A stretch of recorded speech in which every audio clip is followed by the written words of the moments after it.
Alors, je ne sais pas comment se sont passées les fêtes chez vous, c'est le côté je mange un petit peu trop. Et comme moi, en tout cas, je ne sais plus fermer le veston, je suis un peu juste en ce moment. Ne me regardez pas. Non, je ne vous regarde pas. J'allais vous demander combien de jours vous êtes capable de rester sans manger, en jeûnant. Ou combien d'heures vous êtes capable. 24 heures tranquille. 24 heures tranquille. Cyril? Surtout si j'ai fait un bon repas. Ouais, 2 jours quand même. 2 jours, il y a moyen. 2 jours sans manger, vous Tu êtes l'as déjà capable. fait?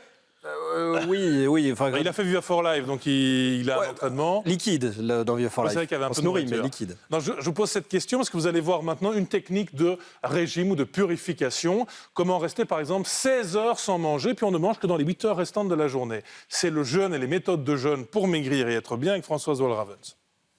Fini les petits déjeuners copieux. Pendant 2 mois, Pascal va tester le jeûne intermittent. Je vais perdre un peu de kilos, me sentir bien, être à l'aise dans mon corps, je veux dire.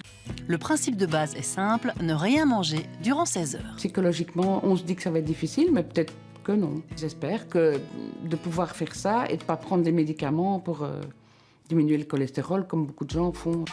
Mais avant de commencer son jeûne, Pascal a rendez-vous chez le médecin. Non, bah non, c'est plus gentil que la vôtre. J'ai 78...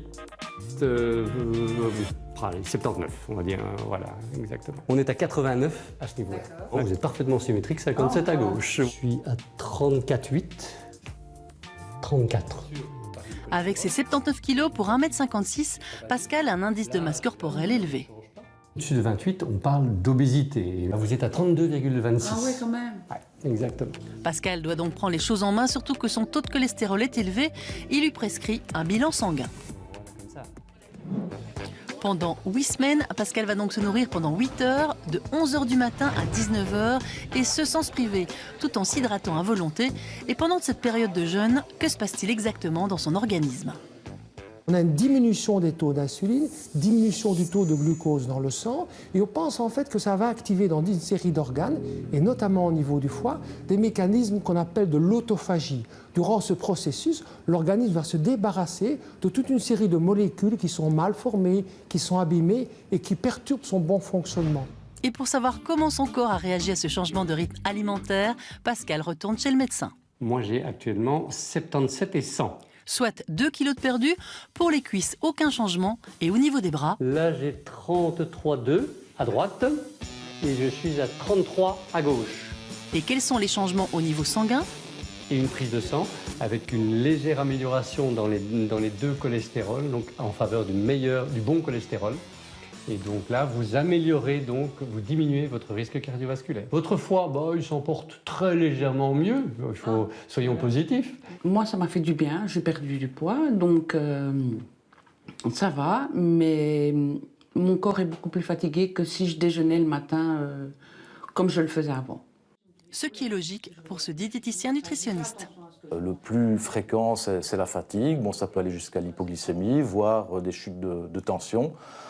Néanmoins, si on pratique un jeûne avec une restriction modérée, ce qui est généralement recommandé pour que ce soit plus durable, les risques sont très faibles.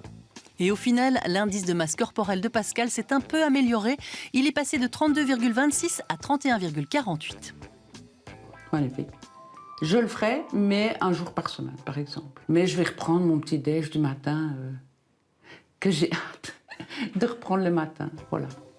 Une méthode séduisante pour perdre du poids et laisser son corps un peu au repos, ce qui, selon les spécialistes, ne peut être que bénéfique pour la santé. Ah, et ça tombe bien ou mal si vous êtes en train de souper, effectivement. Si on fait du sport, qu'on est sportif, on ose le à jeun, le jeûne ou pas? Alors pour n'importe quelle activité physique, qu'elle soit intense ou plutôt modérée, comme de la marche et tout ça, vous pouvez évidemment faire un entraînement à jeun le matin, c'est plus efficace pour brûler les Oui, graisses. c'est même très désagréable de faire une longue marche. Alors là, je parle de trucs que je connais un peu, mais une longue marche en ayant pris un petit déjeuner copieux et rien de pire. Ouais, après une choucroute aussi, je vais te dire. Ça, je suis pas médecin, Non, la, j'aurais bien pu le non, la dire. choucroute, vous voyez, ça, la sieste. Faites juste Alors, quand même gaffe sur l'intensité de l'effort, évidemment, il ne faut pas monter dans les tours quand vous n'avez rien dans l'estomac. C'est important de décaler les heures aussi. Ne le faites pas C'est-à-dire toujours le matin. Donc de temps en temps, c'est le repas du midi que vous allez devoir sauter parce que sinon votre corps va s'habituer et il va faire des réserves. Donc, Vous conseilleriez quoi, l'alternance? Un jour, je jeûne jusqu'à 14 h et puis le lendemain, oui, il faut commence à jeûner à 14 faut casser heures. les habitudes du corps, sinon votre corps s'habitue, fait des réserves et vous n'avez aucun effet. Le corps prend des mauvaises habitudes. Hein. On se retrouve tous à 12h05 à la cafette. Oui, c'est ça. Ça, c'est la vie de l'équipe C'est la vie de l'équipe. de Pigeon. Si vous avez déjà fait le jeûne, quelles que soient les périodes ou la formule, vous nous laissez un petit commentaire sur la page Facebook d'On n'est pas des pigeons. C'est le conseil post-fête et post-choucroute alors que vous partagerez avec tout